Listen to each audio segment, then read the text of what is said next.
Okay, I think we're ready to roll. And so I'm going to call this special meeting of the Glendale Village Council to order. I'm going to note that this special meeting is being held by virtual media and that all requirements for holding such a meeting under Ohio law have been satisfied. To begin, I want to establish a quorum, and I will ask our clerk to call the roll. Roll call. Mr. Bessel. Here. Mr. Howeller. Here. Ms. Duke. Here. Ms. Masenko. Here. Mr. Baysmith. Here. Mr. Kreidler. Here. Thank you. We have a quorum. And I will note that since this is a special meeting, only the items on the agenda will be covered today. And those two items are the minutes from the October 5th meeting and the further consideration or continuation of the hearing on the application of Bethany School for a modification in its conditional use permit. We will begin with the minutes of the October 5th meeting that we began discussing those at the November 2nd meeting. However, Ms. Duke had some changes that she had requested, and they came in, only a few hours before the meeting, so it really wasn't time for council to consider them, and we all agreed that we would postpone consideration of the minutes until our next meeting, which is this one. So I would, in my view, I don't favor modifications of the minutes that the clerk has done. It's her primary responsibility to do the minutes of our meetings. However, there are times such as where there are corrections that need to be made, but also if the council person feels that a key point that they wanted to make was not included or stated correctly, we have in the past allowed those changes also. I am otherwise, I tend not to want to make any changes in what other witnesses or persons from outside council have said. And I don't like to overrule the clerk's judgment in that regard. So with that, though, I would invite Ms. Duke to go through her proposed changes, and we can decide which ones should be accepted. Thank you, Mr. Mayor.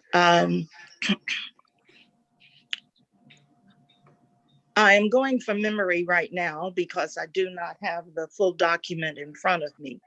As I've said earlier, I'm having technical problems with Zoom on this end, but I think I kind of recall what was. Would it help if I've got it in front of me? Would it help if I read them off and then we could work with them from there?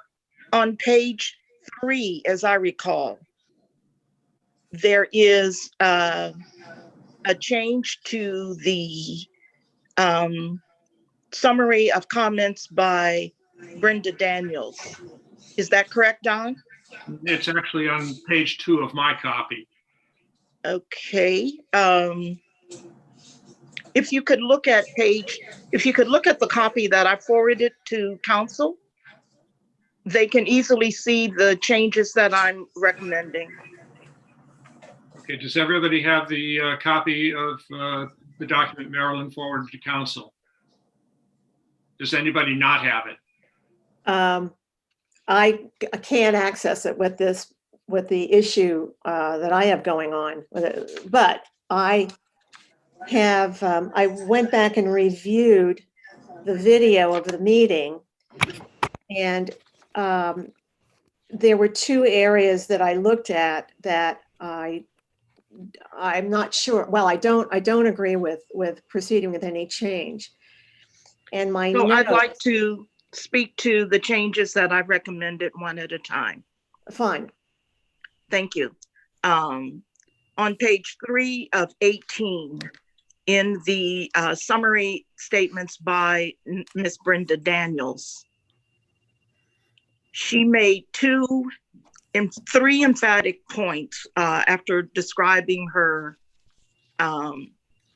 residency in Glendale, why she moved to Springdale, her move back to Glendale, what she was looking forward to out of the July 1st conversation at Christ Church Glendale, her hope for some action thereafter, and her frustration and disappointment with the August 3rd council meeting.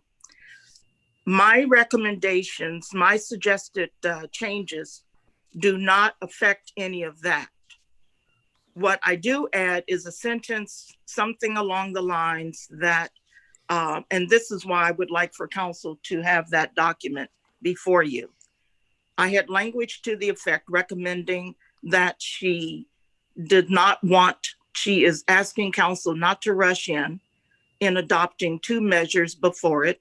As I recall, Don, they are changes to rules 41 and 38, in that there is no emergency for that action, in that they are arbitrary and unreasonable. And she listed her reasons for that. My other change was language to reflect her emphasis for and support for the council, for the village, to reacquire the Eckstein School building, reposition that as a community facility. She actually referred to it, repositioning as a recreation center for all of Glendale. And she described several activities that she would envision in there. Laughter in the hallways, yes, but fun, yes. Art programs, music programs, dancing programs, several things. So again, if you will look at the language of the revised amendments that I had recommended, you would see something along the lines of, she emphasized the need for a community facility in Glendale for the public. That was on page 3. Shall I stop there, Mr. Mayor, before proceeding? I would like to, if you could, if you wouldn't mind. Fine. I see no issue except for where your edits, and Marilyn, I'm sorry, I can't get to the document. Your reference referred to her as the changes being unreasonable and arbitrary. And yes, when I went back and reviewed the video, yes, she said unreasonable. Nowhere did she say arbitrary. That seemed to be an interpretation to me. She may have used the word capricious. Did you hear that? I was using the language in your document. So and nowhere did she say arbitrary. The point of the suggested language that I put forth was not a verbatim. If you want a verbatim, the video is there. She mentioned several ways in which she felt the proposed rule changes were arbitrary, were unduly restrictive, were unreasonable. And in that, she may not have used the exact word capricious, but that was what she was saying. She also did not use the word community facility. She used the word recreation center. Another name for a recreation center, however, in an acceptable manner, is community facility. So I did not attempt to put forth her exact words verbatim. I did, however, try to capture the essence of what she was saying and what is stated in the video at the same time, to support what she was saying and to support the changes in the minutes. She felt fairly strongly about that, about her statements and the points that she was making. And I am quite sure, knowing her as I do, that she would be more than willing to come back to council and restate or clarify what she had said. But I will stand by those three changes that I think 2 or 3 changes that I had put forth in her behalf. Unfortunately, she did not receive the draft to do it herself. Okay, the document that I have from you, Marilyn, says as follows, that about Ms. Daniels, she requested that changes to the council rules not be rushed. That was what the clerk wrote down. I'm sorry, could you repeat that, Don? You wanted to add a sentence to the effect, she spoke of this and other measures being unreasonable and arbitrary. She also spoke of the need for a community facility open to all Glendale residents and of revisiting the Eckstein School building transactions. That's it. That's the only change that I got from you until this afternoon when you sent me a much longer version. I will stand by the suggested language I offered to council. And if council wants to actually read her and revisit her actual words and statements, you can visit the video. We can also have her return in in December. As I said earlier, and I've repeated time and time again this afternoon, I did not offer a verbatim of what she said. However, I did try to capture the essence of what she was saying and what she had said in more than one way. Mr. Mayor, I'd like to just make a general statement about all of this, if I may. Please do. Okay. I think your words in the beginning that we have a clerk that takes the minutes, and we need to rely on the clerk to take the minutes. If we had the opinion of 6 council people that want to change this word or that word, it's going to get very difficult for us to be able to ever produce minutes. I understand Marilyn's comments, and although I do see what you're trying to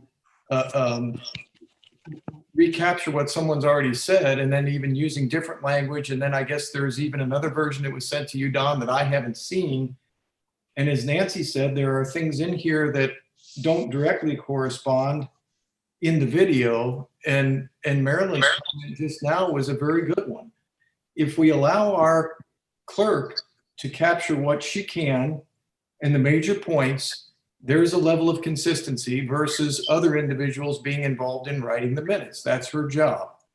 If there is an absolute factual change, and the one I pulled out was the one where Marilyn had signed off as a councilwoman and it said resident. Now that's kind of a factual change. I understand that one, and I get that one. That one's fine. But for us to try to rewrite minutes or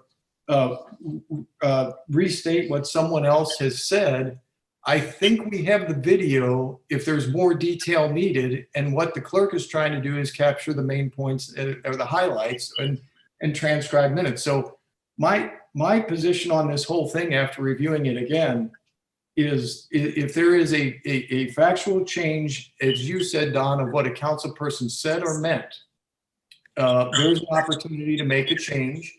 But in terms of rewriting the minutes, I don't think it's appropriate for us to do this. So that's my general comment. I would vote for the change that Marilyn suggested. And I think if Marilyn had said, look, I signed this as a council person, I want that changed on page, I can't remember what page it's on. I think Becky would have said, sure, I'll make that change. Otherwise, we're trying to reinterpret what other people said. And I don't think it's practical for us to do this. Marilyn, do you have a motion to make this change? Yes, I move to adopt the changes put forth on page 3 of 18 as I've circulated amongst all council members on November the 2nd. My page 3 of 18 has other things on it. Yes, that was my problem. We may have a different pagination thing here. So basically what I read was exactly what came from the draft that I received from you, Marilyn. And I would say that is the change that is being voted on. Could you restate those 3 sentences, Don? After Brenda Daniels. Ms. Daniels is identified. She requested that changes to the council rules not be rushed. That was what the clerk had written. Then you proposed the following language. She spoke of this and other measures being unreasonable and arbitrary. She also spoke of the need for a community facility open to all Glendale residents and of revisiting the Eckstein School building transactions. So I see that as the change that is being considered now. I move that change. Is there a second?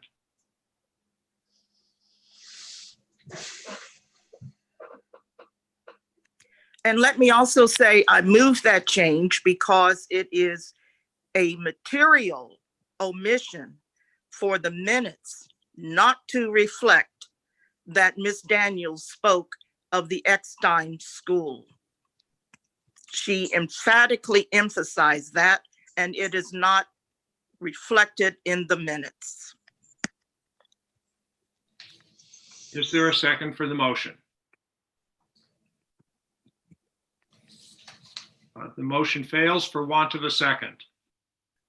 The next change that you had in my document is with regard to remarks by Dr. Wilson. I'm just going to read what I have here, and it starts with what the clerk recorded. After watching the 3 August council meeting, she, Dr. Wilson, was upset and disturbed that people don't believe racism exists in Glendale. She requested the Negro Plan be removed in village documents as it is inherently racist. Then, Marilyn, you asked that the following change be added. She pointed out that the Negro area and the Negro development was set up in the village plan officially described in the 1944 village plan for Glendale and continues today as A district and B district. She asks the council to do away with these distinctions and have one residential district.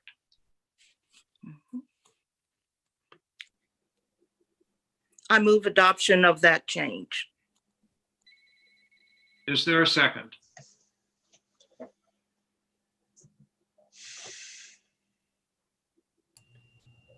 Don, this is Alan. Can you hear me now? I can hear you. Everybody hear me? I recalled that Dr. Wilson did make those comments. I don't know exactly her exact wordage, and I just wonder if it wouldn't be advisable for us before we ratify these minutes to review the IRC video and look a little closer to see exactly what was said before we would ratify these changes. Marilyn, would that be okay with you, or is that? Actually, Alan, I second that motion because I think further time spent on a matter that I will vote against and submit minority or dissenting minutes to the public would be a waste of our time right now. So if we can take Alan's motion and go back and review what Dr. Wilson said on our own time, and also what Brenda Daniels said on our own time, and come back in December and revisit these minutes. I am also confident that these ladies will be willing to reappear before council and restate what they were saying and the points they were making. There's absolutely no problem with them coming back to council and restating what they said. In fact, people do that all the time. So that is not the issue here. The issue here is whether council should undertake to change statements as summarized and captured by our clerk, and that are done by persons outside of council. And I think that's a real potential quagmire for us. I would like to avoid it if possible, but I respect council, and if it's a desire of council that we do that, fine. But I agree with seeing you. a lot of I'm afraid we're biting off more than discussions of minutes, if that We occurs. do it all the time. We do it quite frequently in council. I think I heard Alan make a motion and I thought I had seconded. Is that correct? That is correct. Motion What's on the the motion table on the to, floor? I guess, continue consideration of these minutes for a period of time for until the December 7th meeting. And I was commenting on that proposal. So there is a motion duly seconded on the floor, Mr. Mayor. What do we do? Where do we go from here? Is there any further discussion on this motion? I- The comment I'll have about the motion now on the floor is that in the past, there has been perhaps some limited discussion. What I have found is requests for changes to minutes go back to the clerk and they're made or they're not made. We don't typically go line through line on in every council meeting, and at some point the clerk's got to be permitted to do their job. So I am not in favor of revisiting this. So that's my comment. I don't need to remind this body that I too have served as clerk and served as clerk treasurer. So I'm well aware of what council has done, at least since January of 2016. I've had firsthand experience drafting minutes, circulating them, revising them, even during a council meeting or a couple of council meetings. So what is being suggested now is nothing out of the norm. Unusual in our inability to agree, but not out of the norm. Mr. Mayor is deferring this matter to council. In previous times, the mayor has directed the clerk to make certain changes as long as they were substantiated and supported. Making changes line by line in this manner is simply a punt to council where there is a majority inclined to vote against it. I've said what I had to say about this, and I am ready to vote. Any further discussion? Madam Clerk, would you call the roll? For the motion regarding the minutes, Mr. Bessel, So just to be clear, this is a motion to amend the minutes with regard to the remarks by Dr. Ruth Wilson as read, and then to, I guess it's actually now to reconsider, take the potential changes to the minutes under advisement until the December 5th meeting. Is that correct? Yes. That's what I want. Yes. Okay, Madam Clerk. Mr. Bessel, No. Mr. Howeller, Yes. Ms. Duke, Aye. Ms. Masenko, No, Mr. Baysmith, No. Mr. Kreidler. No. Thank you. Motion fails. There is still no vote on the proposed change in the remarks of Dr. Wilson. There is also no second for the motion to make that change. So I'd like to comment on the edits to Dr. Wilson's comments. And again, I went back to the video because it was unclear to me, or at least my memory didn't allow me to do it. And I found that without a doubt, the minutes as written appropriately captured what Dr. Ruth's statement was about. And the proposed additions that Ms. Duke presented once more appeared to me to be more of an interpretation, and in fact, almost a direct repetition of the words that were there in the minutes from Dr. Ruth. So I propose we leave the minutes the way they are without repetition, Or, We don't need a motion to do that because failing a change, the motions will stand as that's right, vote on the motion, the minutes at the end of the discussion. that's right. Let me point out in rebuttal or clarification or justification for the change that Dr. Ruth emphatically spoke of the A district and the B district. She also emphatically spoke of it being in the blue book of the village plan, the official village plan that was adopted somewhere in the 1940s.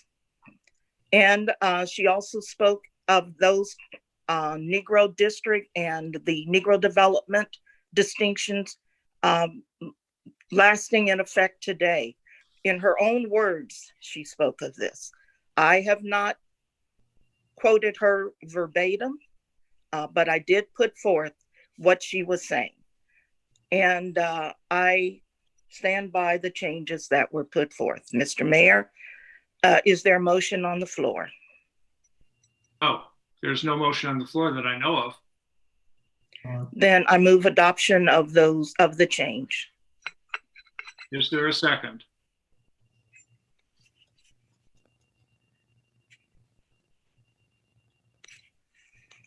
Motion fails for lack of a second. We have another change, which is comments made by Ms. Duke. And I will read them in here.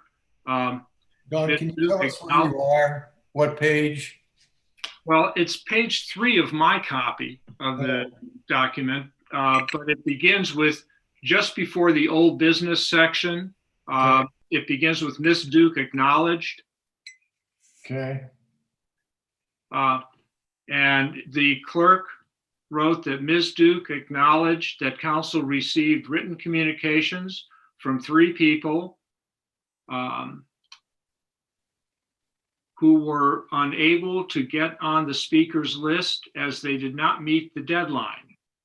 And Ms. Duke proposed changing that to council received written communications from 3 people who were not on the speaker's list before the deadline, which occurred before the council packet was sent to the public. They did not have the opportunity to see the packet of ordinances and resolutions coming before council. I move I move acceptance of that change. Is there a second?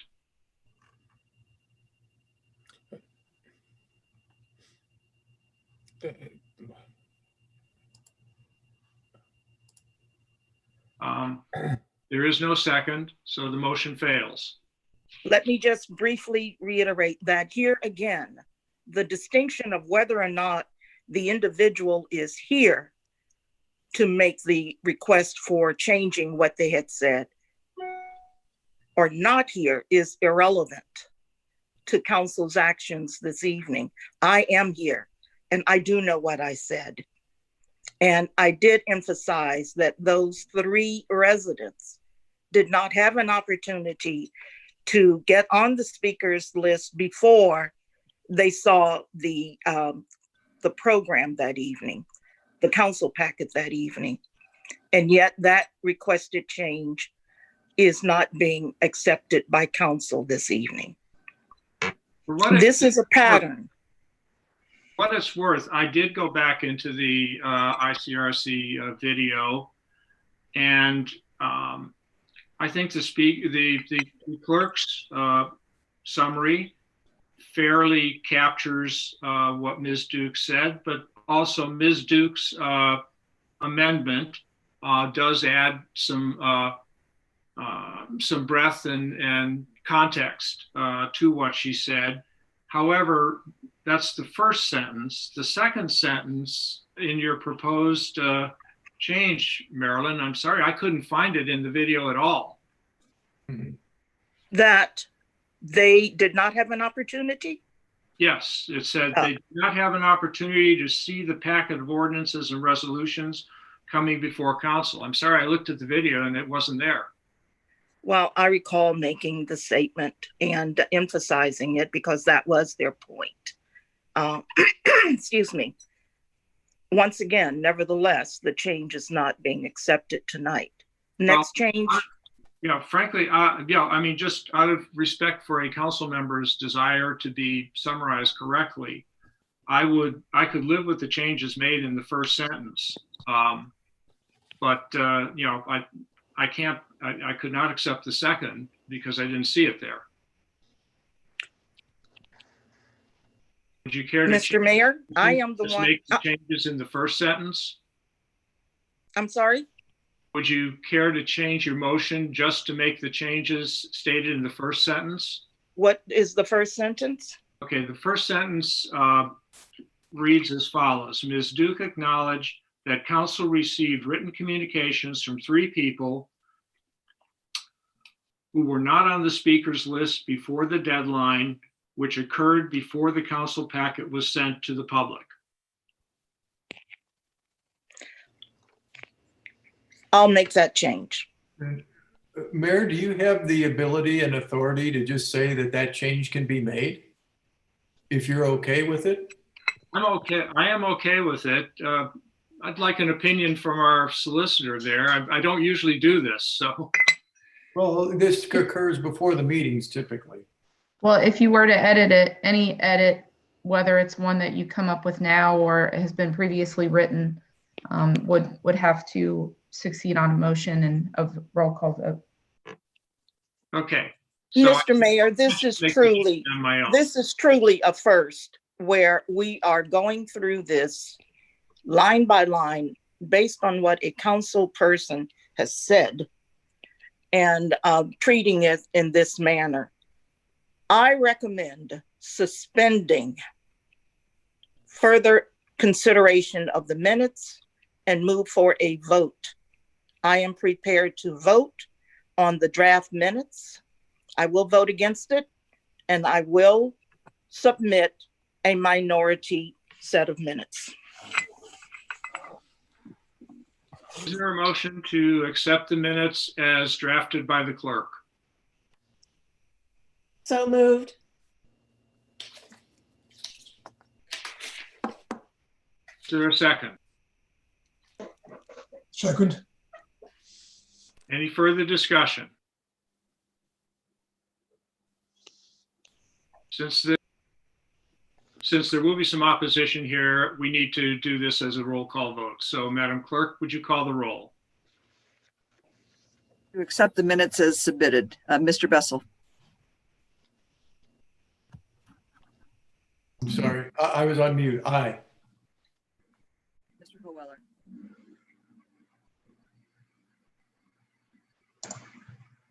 I couldn't hear you, Becky.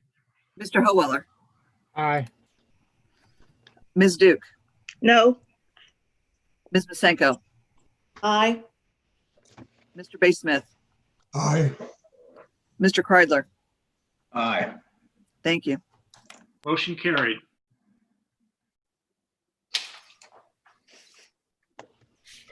We will now turn to the second item on the agenda, which is described as verbal resolution 2020-27, responding to the recommendation of the Glendale Planning and Historic Preservation Commission as to an amendment to an existing conditional use permit held by the Sisters of the Transfiguration in Bethany School, construction of a graded patio with sidewalks and landscaping to be built on the raised building site that was formerly proposed and denied as a new administrative building. I should note that the council decision will, when council does make a decision tonight, it will be a verbal resolution. It will then be memorialized in a written resolution that will be voted on at the December 7th meeting, but the decision tonight will be the decision of council.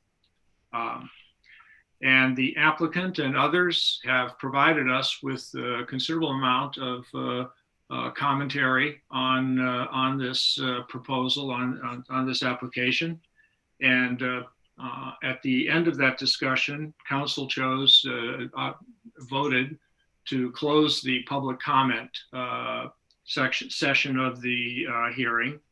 However, several members of council did wish to hear more from witnesses who had testified, and we have agreed that those persons are available for any questions that council may wish to put to them. And those people are, David, do we have those people ready to speak if need be? We do. Additionally, I do have Scott Phillips, the attorney representing the applicant. I'm going to go ahead and promote him to a panelist to participate here in the meeting.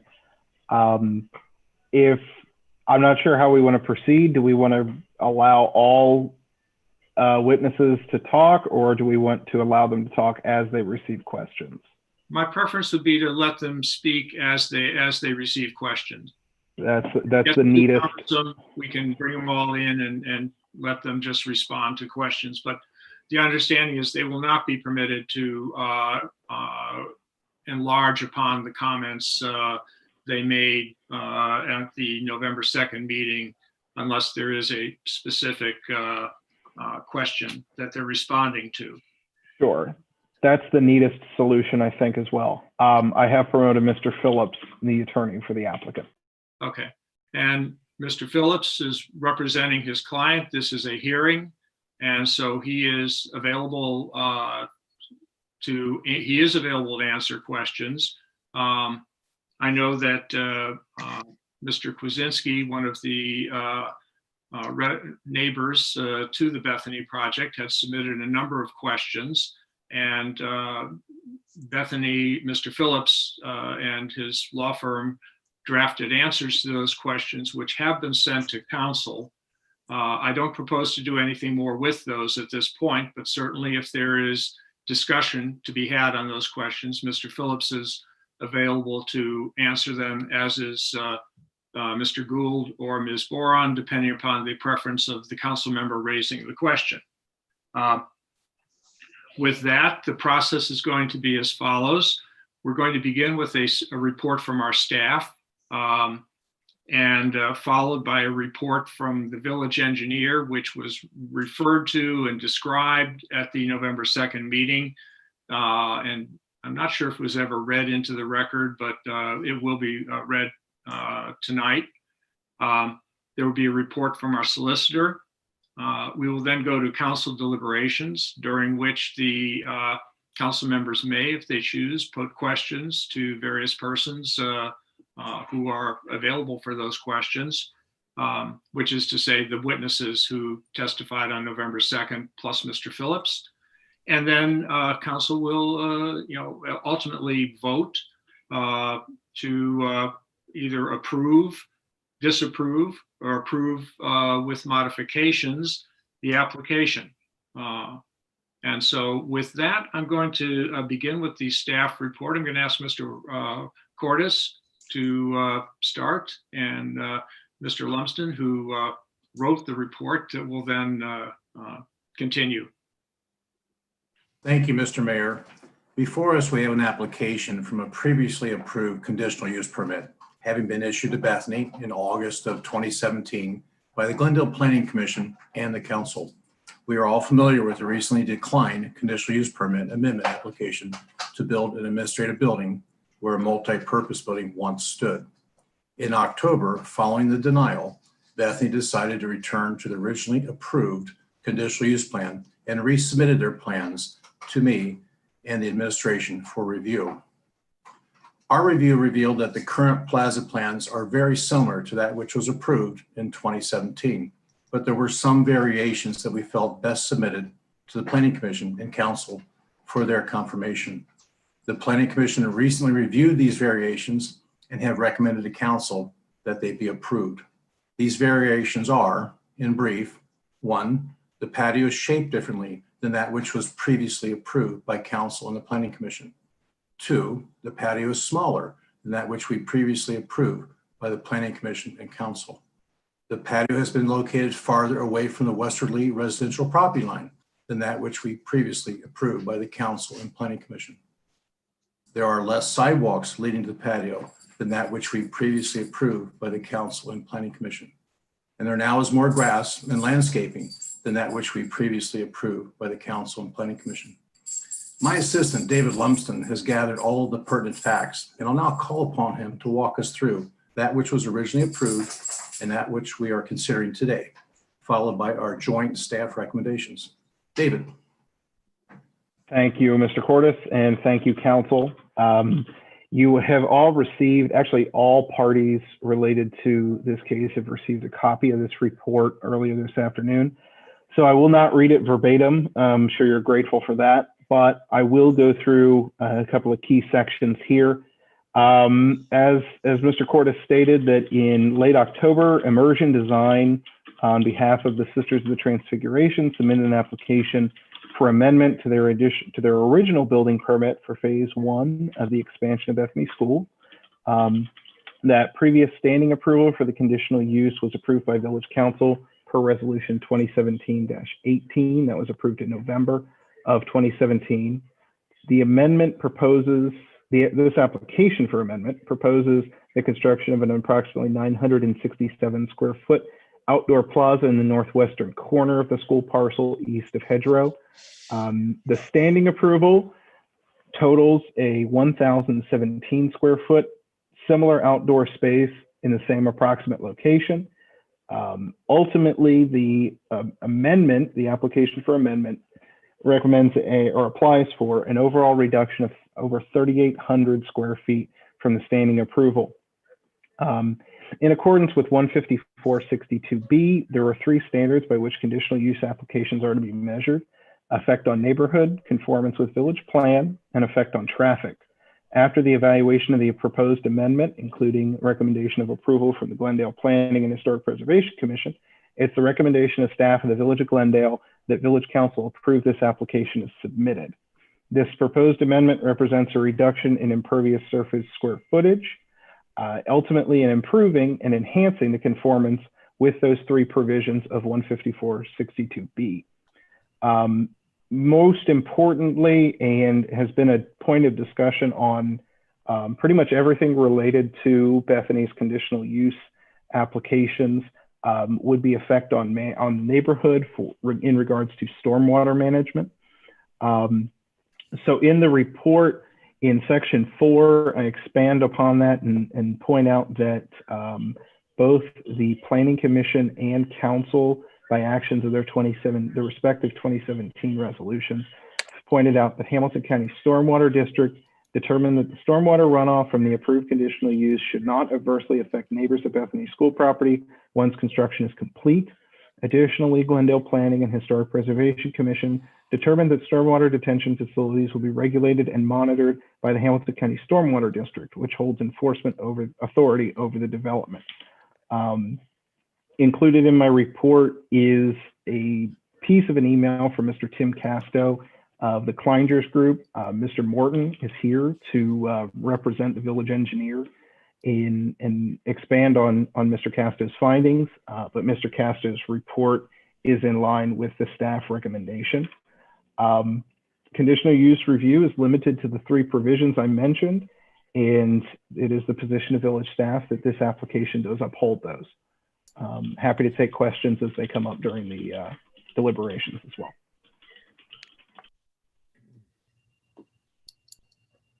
Thank you, David. Is Mr. Morton here and available to just present his report and the report of his firm?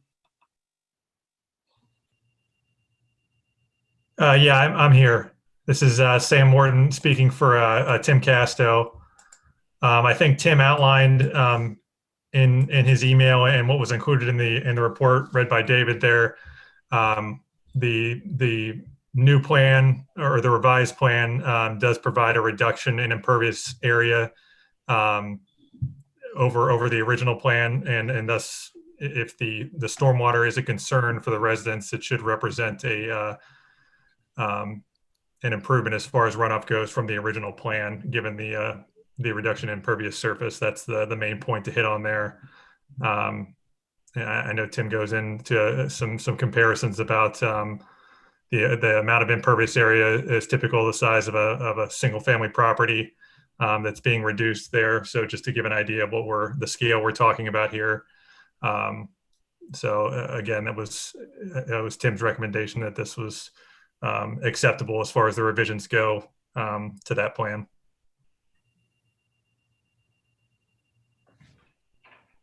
And I'll be available to answer any questions that may come up as well. Thank you. Madam Solicitor, do you have any words of wisdom, guidance, comments for us before we begin deliberations? Sure. Again, we're beholden to the 3 standards, conditional use standards of the code regarding this modification, which again are the effect of the application on the neighborhood, conformance of this application to the village plan, and effect of this application on traffic. It's important to remember that this village body has previously determined that the originally approved patio was deemed to be in compliance with those 3 standards. So your review of this modification should consider how, if anything, how if at all, this change impacts those standards. Again, Mr. Lumsden and Mr. Cordes, I agree with their summary regarding the recommendations and would also recommend that this council consider the engineer's report regarding stormwater as being conclusive with respect to that issue. Okay, we can begin the council deliberations on this proposal now. And I'm going to open it up for either comments from council members, or if there are questions that they would like to put to any of the witnesses that were testified at the November 2nd hearing, they are free to do so. Mr. Mayor, I'd like to make some comments and ask a question, please, of Go ahead. either Wally or David. When we issue a permit, for example, is there a time limit? Is there a number of revisions? Is there anything that guides that is controlling the amount of disruption to the neighborhood that's allowed by a construction of a property? I think I can help with that question. It's a good question, Councilman Howeller. There are 2 levels of review that are taking place currently on this particular job site, which has been ongoing. The one, of course, is Hamilton County, who visits frequently, monthly, if you will, to check on the quality of the water management. And 2, there is our building inspector and our chief building official, who periodically inspect the site and have made requests to improve site conditions, as has Hamilton County, and they have responded accordingly. The contractor has, Conjure Construction. If that answers your question, sir.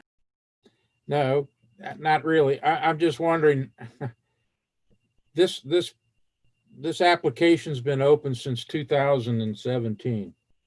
In that time period, our neighbors in the neighborhood, which is part of the three parts and parcels of this, have been in total disruption of their property and their ability to use the street they live on. And I'm just wondering if this is going to go on ad nauseum until they get what they wanted. You know, I mean, I don't have any problems with changing what they want to do at this point to get it done. If we change this and say this is approved, is this the end of that application, or do they still continuously go on and on and on? When does this application come to conclusion? I'm going to ask Wally that.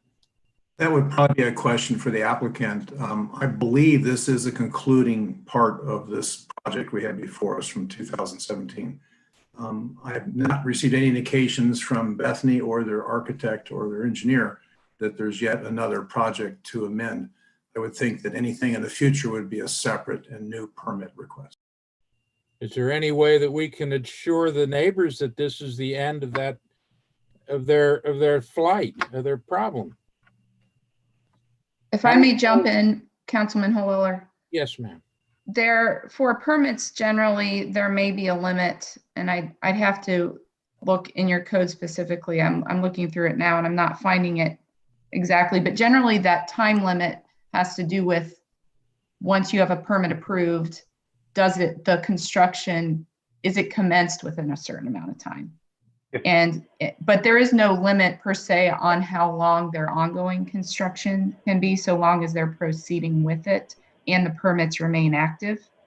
As far as the modification goes, the presumption for any applicant is that so long as they have submitted the minimal requirements for any sort of modification to a previously approved application, the village must accept that complete application and process it pursuant to the code. So there's not any kind of time limit or modification number limit that is imposed under the code. And as Mr. Cordes had stated, once that's concluded, any sort of subsequent application would be its own new application with its own new requirements regarding submission and review. Yes, Kathy, to expand on that a little bit, we do have a 6-month commencement deadline for our building permits. So work must begin within 6 months of the issue date of the permit, or the permit needs to be reapplied for. Okay, can I then just say this is kind of a special deal here in Glendale. We're not that big. We don't have projects like this that go on and on and on. I am concerned, however, that we can we have disrupted both Bethany and the school. We've disrupted our citizens. We've disrupted the traffic flow on Oak Street and on Hedgerow for almost 4 years now, and that I think is most of the complaint, among the fact that is the construction company or Bethany responsible for the previous damage that's been done over these years that this project has been going on and on. Now, if I think it's got to end. I think. If and in fact, I'd like to ask Mr. Phillips, would Bethany be willing to say this is over, and if we want to do other stuff, we'll reapply for a different application? And will they accept responsibility for the damage to the properties of the neighbors? Those are the two questions I have of you, sir. Well, the first question is very easy. This is the only thing left on the application that's currently pending. So the answer to that question is yes, this is it. With respect to damage, we're here on a very specific issue, namely whether or not we can reduce the scope of this project by removing a building that's already been removed and increasing a patio by about 30 feet after having moved it 65 feet from the property line of the neighbors. So that's all that we're talking about today. If someone has an issue with damages, we'd be more than happy to sit down informally and discuss that. But it would not be appropriate for purposes of this. This is an administrative hearing, and we want to keep the record as clean as possible and not get sidelined with issues that are irrelevant to what we're here tonight to discuss. Well, I disagree that you think they're irrelevant. They're irrelevant to this application, sir. No, the application absolutely states that the disruption of the neighborhood. This is the application that we're discussing.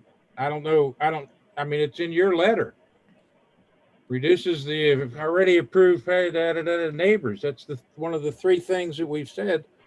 And if I'm reading what you're telling me, is that you think that the disruption of the neighbors and the costs that they've ensued is not relevant to this application. I think I don't think you're correct at that, maybe.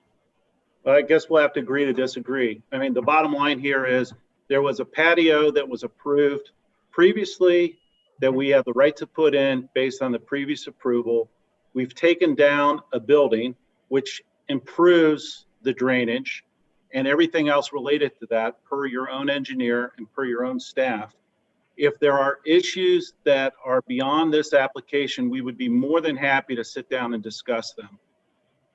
Okay, I'm going to defer to a couple other people, but let me ask you if after the building was removed, had they graded and planted grass seed back in 2018, perhaps we wouldn't have the runoff problems and that this could have all been avoided, but that didn't happen.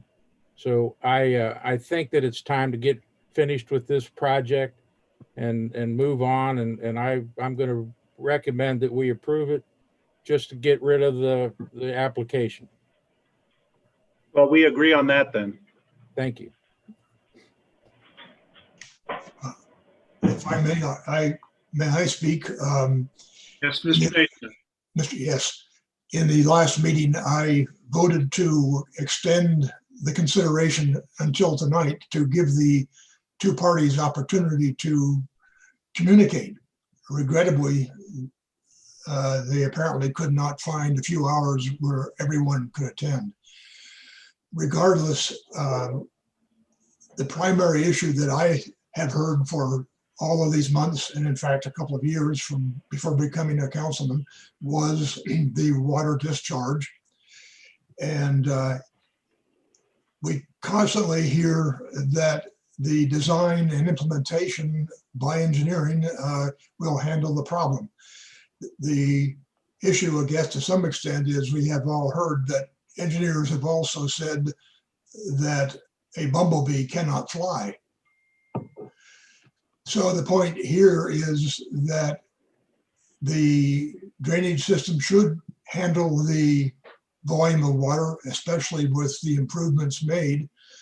But there's no way to improve that until it's actually implemented and we have serious rain. So I think that is necessary to prepare for the future in terms of what happens if it does not work still, regardless of what engineering has said. What steps can be made to assure the neighborhood and the village that changes or improvements will be made then? In the meantime, I suggest that we, as Alan mentioned, we proceed so that the problems can be at least minimized for the coming winter, and to, pardon me, test and confirm that the system will or will not work. If I may, I have addressed this question in the report that I submitted under section 2 in quoting one of the sections from the Glendale Planning and Historic Preservation Commission resolution recommending approval to council. Planning Commission states that such facilities, referring to the underground detention system, will be monitored and regulated by such agency, referring to the Hamilton County Stormwater District, which has enforcement authority over the development. So under the resolution of recommendation to council, the authority for the enforcement of stormwater regulations falls in the village of Glendale to Hamilton County Stormwater District.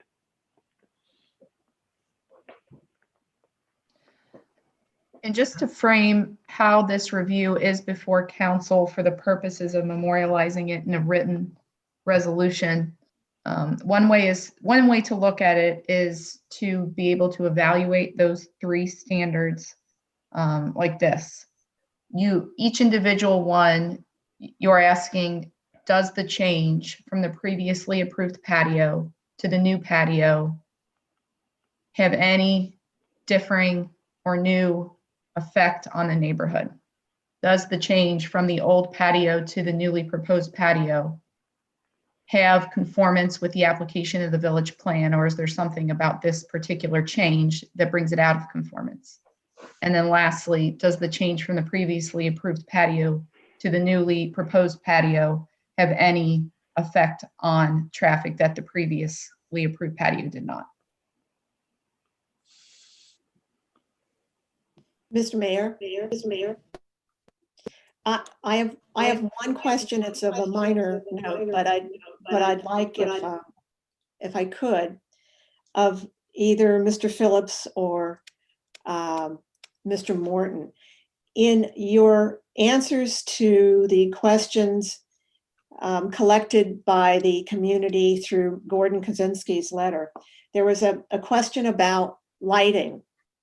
And again, this fits within the standards of the application, especially the effect on the neighborhood. And I'm concerned about the lighting, and you say, Mr. Phillips, in your response, number 10, that the lights, any lighting that's going in is all low bollard lighting.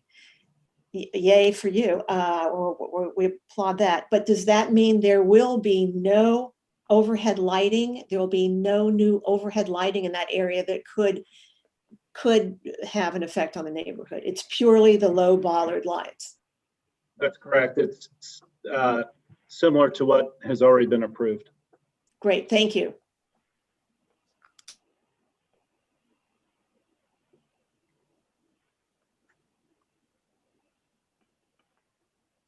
Further discussion?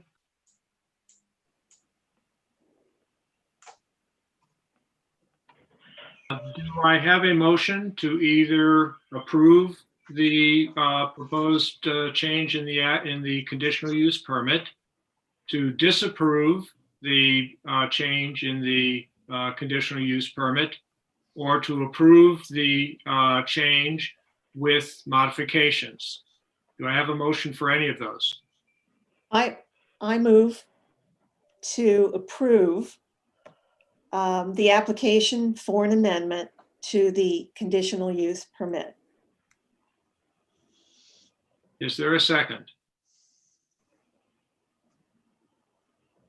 Don, I would like to say that although the responses to all of the questions posed by Mr. Kwasinski, or through him, the questions by the neighbors, did not address some of the questions that I'm very concerned about, such as will the detention system work or not, and how will it function?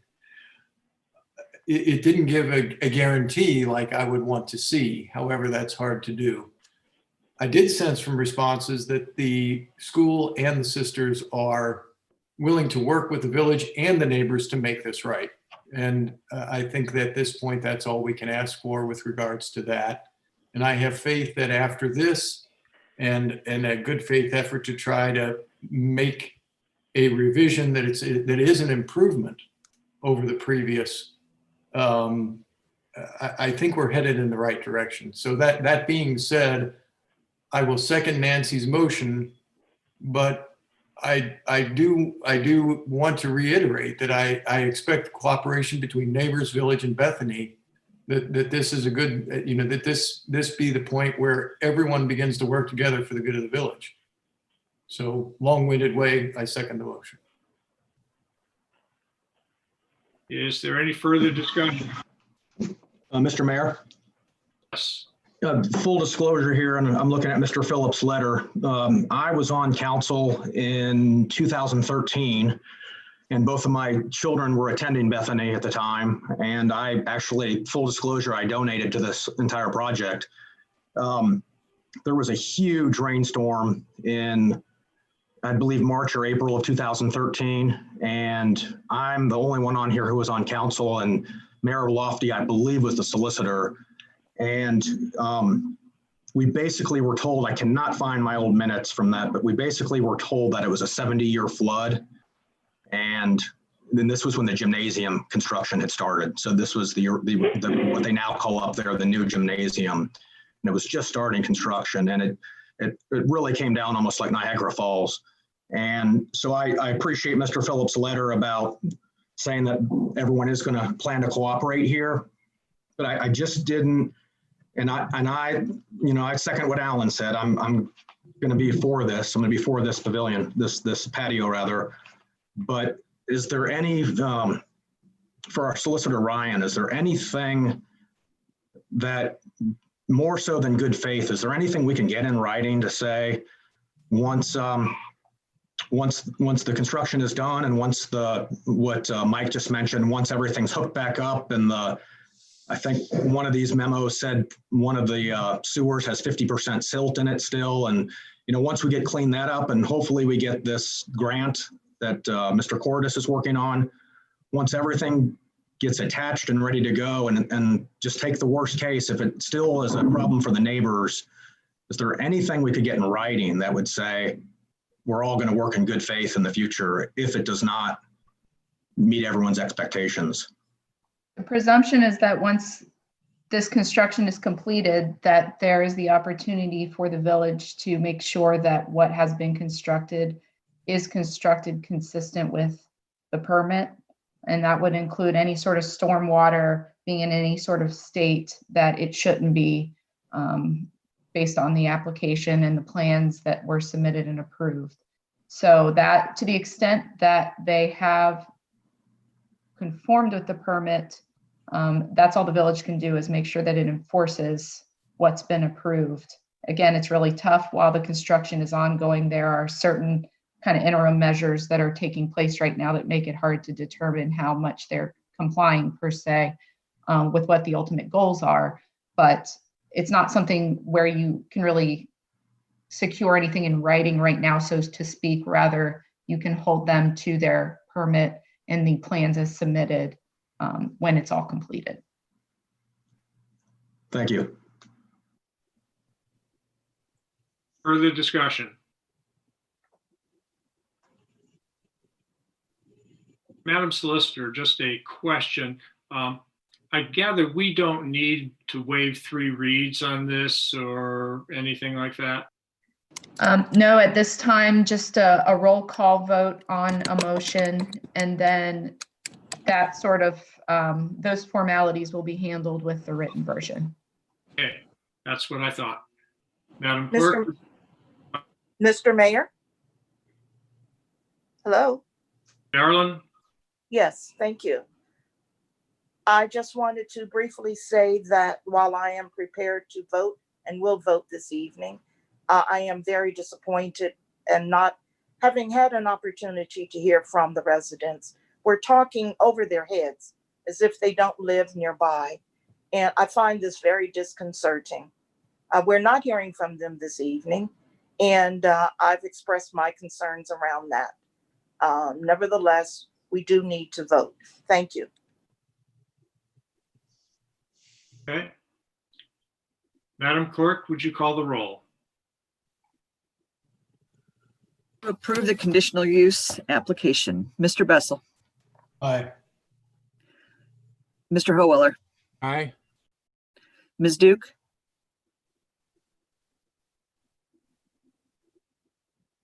Aye.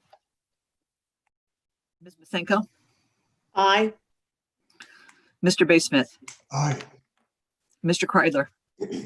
Aye. Thank you. Okay. As noted before, this decision will be memorialized in a written resolution that will be put before council for voting on at the next regular meeting, which will be December 7th. I don't think we have any further business to transact at this meeting, so I will entertain a motion to adjourn. So moved. Second. All those in favor say aye. Aye. Aye. Aye. Aye. Any opposed? Motion carried, and we are adjourned. Thank you all.